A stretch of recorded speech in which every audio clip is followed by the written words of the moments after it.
This video is brought to you by Squarespace, the all-in-one platform for a beautiful online presence.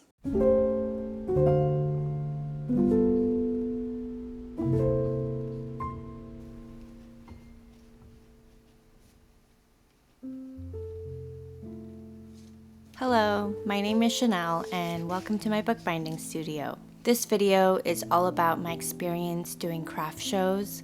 It's intended to be educational, so I'll be answering questions and doing a voiceover throughout. You're also welcome to mute the audio and play your own music while you watch me work. Just like how every art and handmade business is unique, everyone's market experience is unique as well. Just keep that in mind as I offer advice and share what I do. Take what resonates and leave the rest.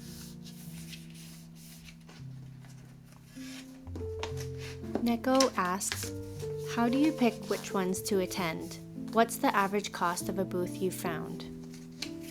I don't know what it's like in other cities, but in Vancouver, there's a handful of craft markets that are recurring. They're annual or seasonal, and I've been to those markets myself as a customer, so I know the general feel and the vibe of the markets, and I feel like I would fit in there.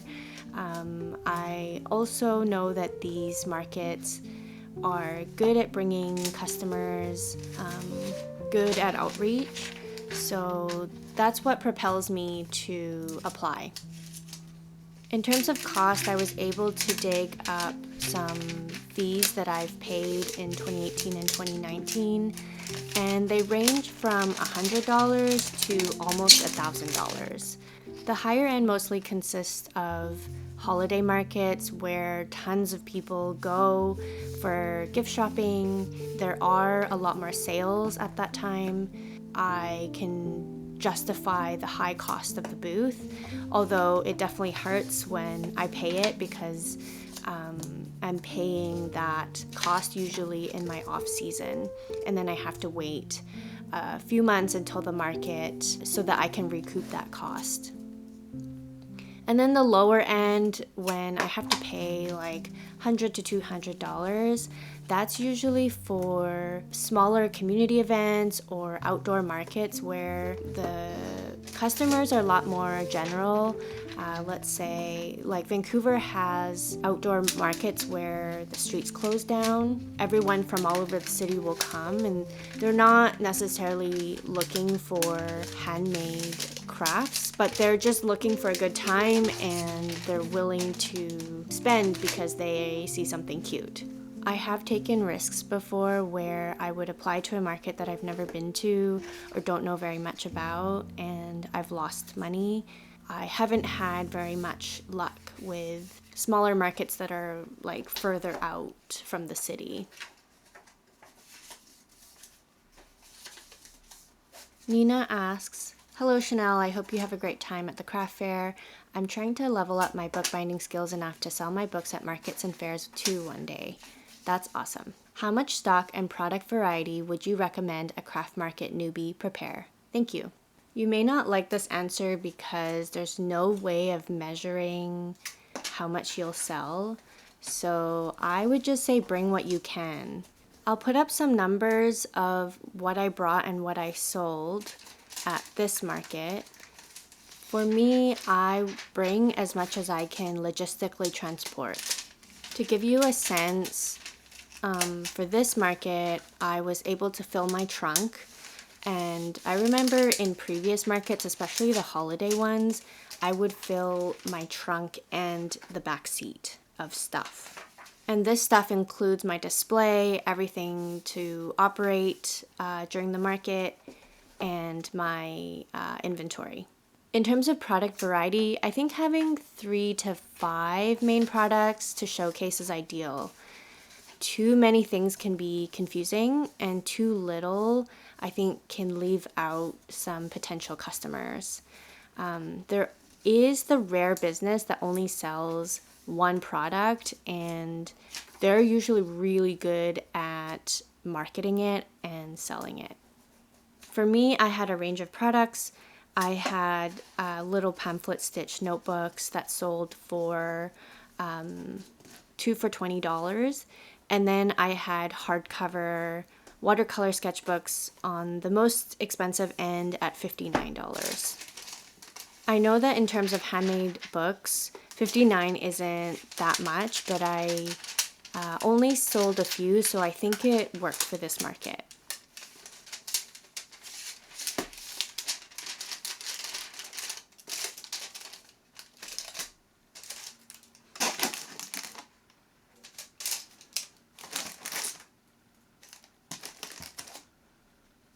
I think if you're just starting out, it would be nice to have a lower range and a higher range and just see how sales go and how people interact with your books in person. And then it's up to you as the artist to decide if you want to sell more of the inexpensive items or less of the more expensive items, because you still have to enjoy what you're making.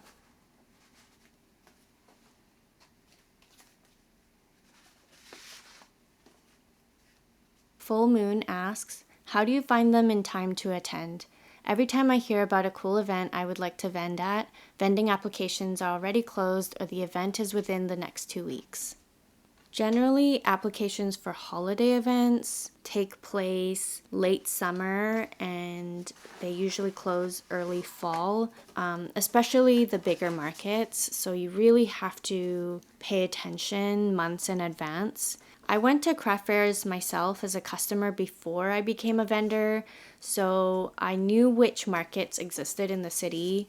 Most of these markets are seasonal or annual, and they have mailing lists for vendors specifically, so I would sign up for those if you can find them, because that's the main way that I find out about application deadlines. After a full calendar year of trying out markets, I have a sense of which markets I want to return to, and I have those general dates in mind. It can be challenging because if you want to be a vendor at events year-round, you need to be thinking about the next season.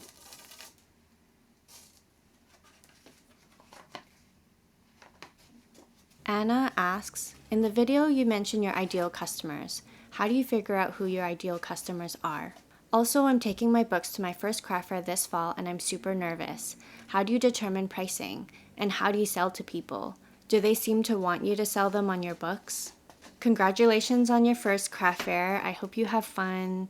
In terms of figuring out your ideal customers, there are many ways to do this, and I'm still figuring it out myself. It's kind of a process that I tweak every couple years or so, I think. So I'll just share that I imagine one person that is my superstar customer.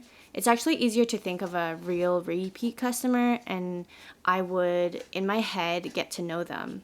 So I imagine this person to be a woman who has a creative practice, nurtures their introverted and reflective side, loves nature and stationery and reading. They may have a side hustle or two. The characteristics can go on. It just helps to have someone in mind when I'm designing a new product or writing a newsletter. It's not something I lean on all the time or think about all the time, but it's a helpful exercise. Pricing is quite tricky, and I know there's like formulas out there, but really there's no hard and fast rule for it. I'll try to link some resources in my description. I'll share one of my experiences. I've been making Coptic journals and sketchbooks since I started in 2017, and I started selling them at, I believe, around $30. Eventually, I felt like I wasn't being paid enough for my work, so I added more pages to the book and increased the price to $40. Even then, I still felt like I was just scraping by. In a moment of frustration, I was like, F it, let's just bump it up to the next tier of pricing. These are like made up tiers in my mind, to $60. And it was really nerve-wracking, but I kept selling the books, especially at one of my busier holiday markets. So I kept it at 60 and kept improving on the structure and design of the books. I did get a couple returning customers who commented on the price increase. I was prepared to say that I thought that it was a more fair price for my work. In terms of selling to people, I used to feel really nervous about selling. It always felt forced, and I felt like I had to be really smooth and persuasive. Naturally, as I got more comfortable at the markets, I let go of this pressure on myself to sell, and now I just make sure I show up feeling present and open. I have a much better time this way. Most people who attend are not going to buy from me, so I take an active interest in those who linger around my table. I typically ask if they journal or make art themselves. Sometimes that turns into a conversation, sometimes it doesn't. Most of the time, I'll actually just say hi and let them browse. It really depends on you and your personality, so really just be however you need to be that day. It can be helpful to have a couple lines in your back pocket that you can say that gives them a little more information about your product. For example, for my watercolor sketchbooks, I like to say, I chose this type of stitching because the books can lay flat, which is great for painting. We have a good guess that we'll get into when they show up again in just a moment. But first is another carving depicting an army of bokoblins and moblins attacking your could mean Tears of the Kingdom will have you on a quest to collect them, more like those earlier Zelda games.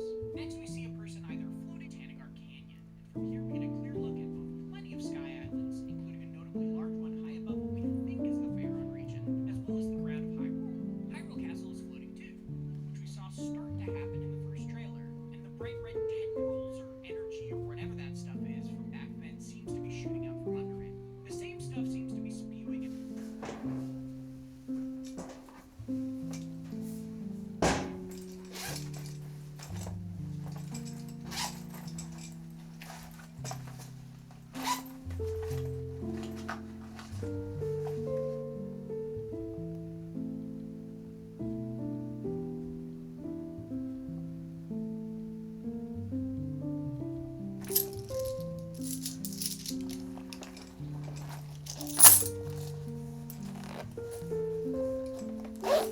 The market's in 2 days, and I'm feeling pretty good about it.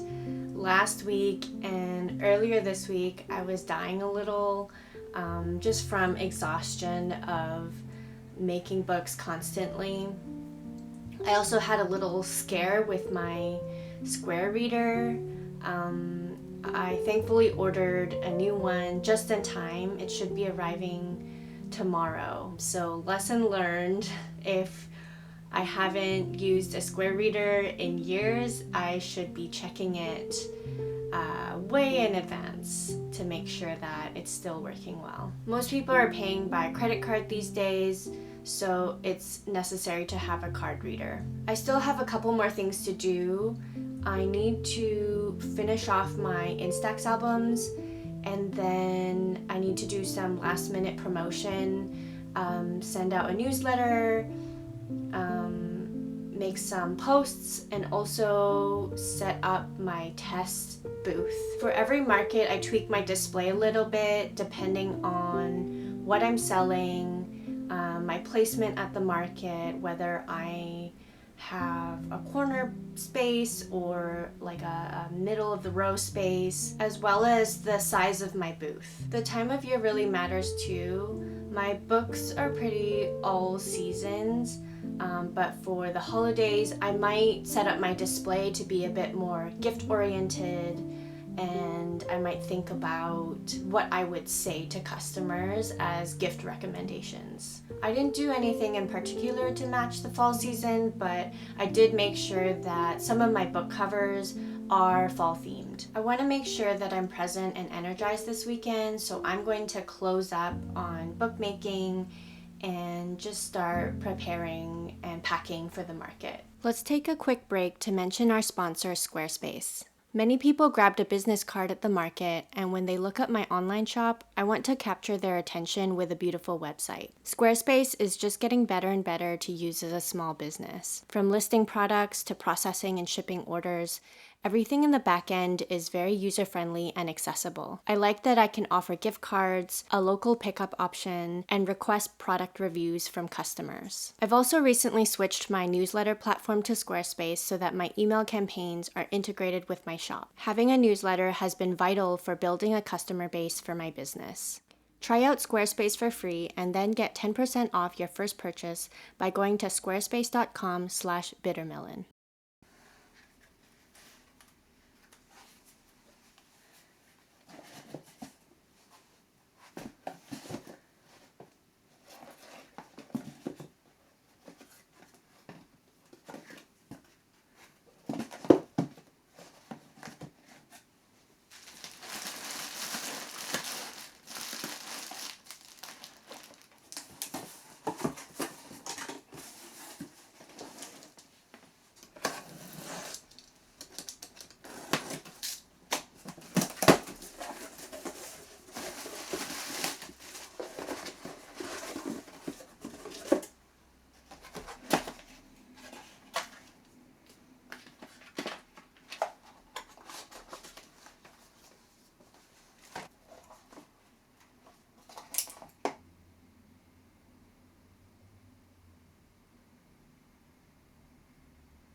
I'm not able to set up a test display because my table there is going to be 8 feet long and my bedroom just barely exceeds 8 feet. So I'm just going to bring all of these things and improvise my setup when I'm there. I'm going to use this sign that I made a couple years ago.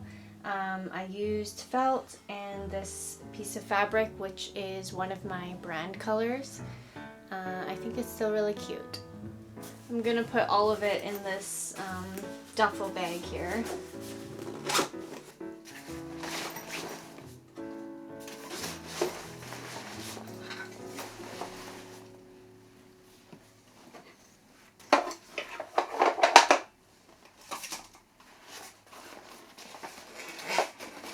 I have a white tablecloth that's in the wash. I'm trying to get some stains out of that. And I usually use this cloth that I thrifted as a layered decorative piece. And then I have these cloths for putting over my booth on Saturday night.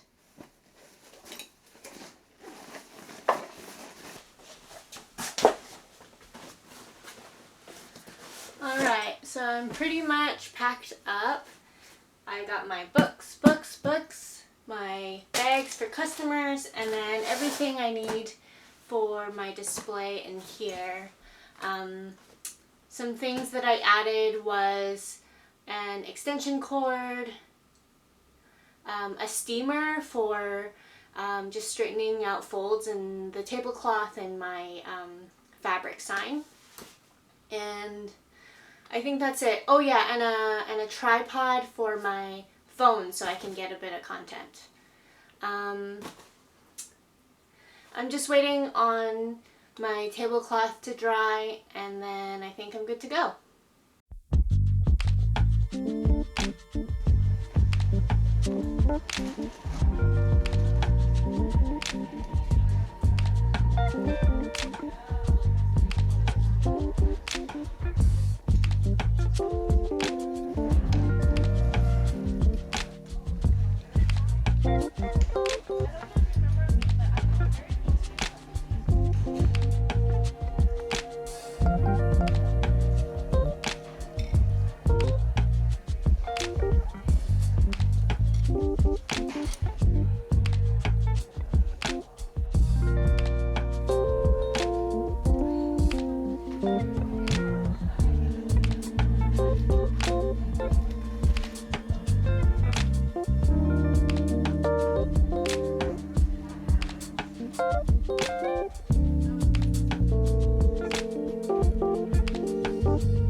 Birdie asks, what personal items do you usually bring to a craft fair?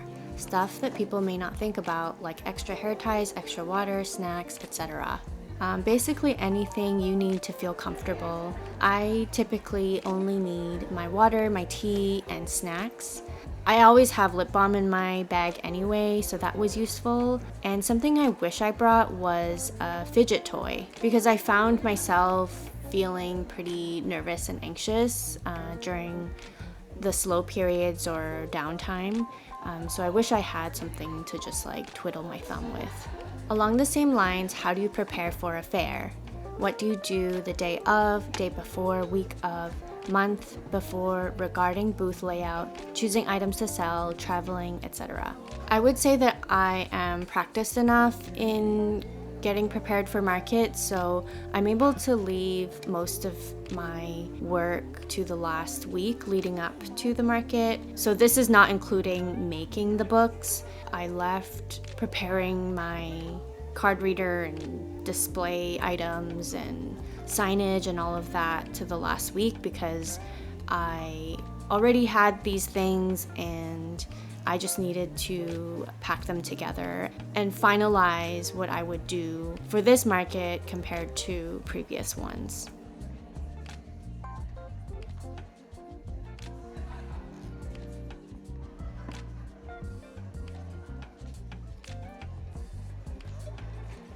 Helen asks, I've been trying markets this year and have leather journals and notebooks on display, but I have most of my items unreachable so they don't get grubby by a lot of touching.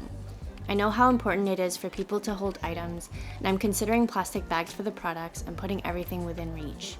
How do you display your items? How do you overcome this issue? And what are your thoughts and feelings on this?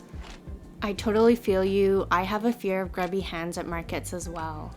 Most people are very conscious of this. They know they're going to touch a handmade item and will ensure that their hands are clean. We can't clean the books like we can with jewelry or pottery. I've had the rare instance where fingerprints were all over one of my books. Thankfully, it was a lower priced one, so it was a small loss. It is a good idea to put your valuable items in the back. For this market, I put my softcover journals in plastic for the first time, and I'm really glad I did. I put my prototype of that softcover design out on display, which also served as my newsletter sign-up sheet. And I was able to point to the book as an example of the ones that were covered in plastic. And I also left out a pen and some stickers for people to try out the paper. I had hardcover sketchbooks on another shelf, and those weren't covered in plastic, but I didn't have any issues with them getting dirty, and would encourage people to actually pick them up and open them. So if you had one book you could spare for display, I think it would be very worth it. Today is day 2 of the market, and I'm feeling more nervous than I thought. I think I'm just trying to readjust back into being in market mode, where it requires a lot of social energy and presence and physical energy in general. So I'm just trying to adjust to that. I've been living on a lot of snacks, and a PB&J sandwich is my lunch. Yesterday actually went really well for me, surprisingly, because the attendance was lower than we expected. I would say there was like medium traffic in the first half of the day, and then in the last half there was just a slow trickle. When it comes down to it, I know how to turn myself on even though I'm not like fully here because I'm like tired or zoned out. So I mean, that's a good skill to fall back on. So my last market was in 2019, and selling in person again reminds me how vulnerable this experience is. Most people who come to the market are not going to buy my stuff. They're not even going to stop and look. And so, yeah, that's a good reminder. And then when people do want to like reach out and look at my books closer, it's it's like a really, like, it feels good, but also it's a really good learning experience because you can see what people are gravitated to and what people how people want to interact with the books and the product.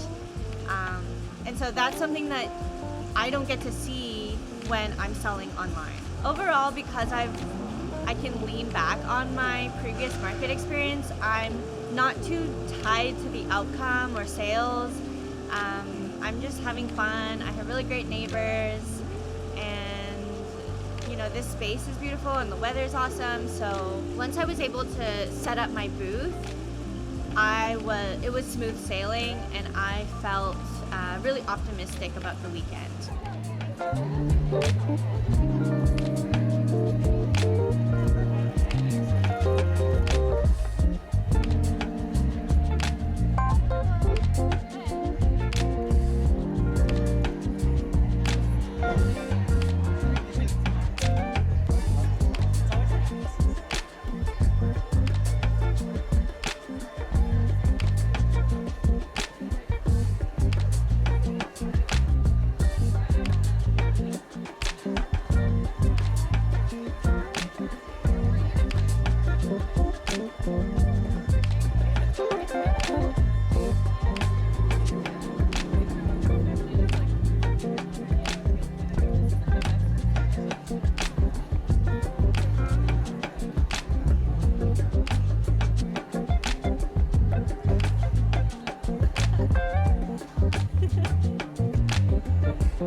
Thank you for watching. I hope that was helpful and interesting. I'd love to hear your craft show experiences or any tips that you might have for newbies. Thanks to everyone who showed up at the market. I really enjoyed meeting you. See you next time.